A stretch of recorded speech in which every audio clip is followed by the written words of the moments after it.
في الحديث القدسي قال الله سبحانه وتعالى: يا ابن آدم جعلتك في بطن أمك وغشيت وجهك بغشاء لئلا تنفر من الرحم، وجعلت وجهك إلى ظهر أمك لئلا تؤذيك رائحة الطعام، وجعلت لك متكئا على يمينك ومتكئا عن شمالك، فأما الذي عن يمينك فالكبد، وأما الذي عن شمالك فالطحال.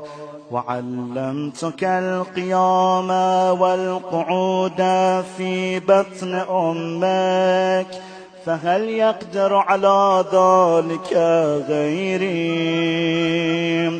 فلما أن تمت مدتك وأوحيت إلى الملك بالأرحام أن يخرجك، فأخرجك على ريشة من جناحه، لا لك سن تقطع ولا يد تبطش ولا قدم تسعى، فأبعث لك عرقين رقيقين في صدر أمك يجريان لبنا خالصا حارا في الشتاء وباردا في الصيف، وألقيت محبتك في قلب أبويك فلا يشبعان حتى تشبع ولا يرقدان حتى ترقد.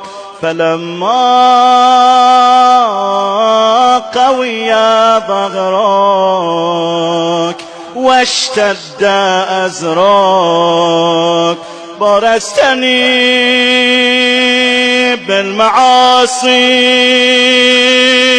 في خلواتك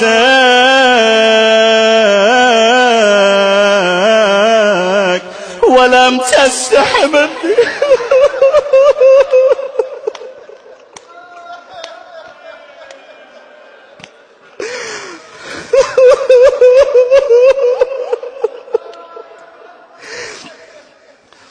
ومع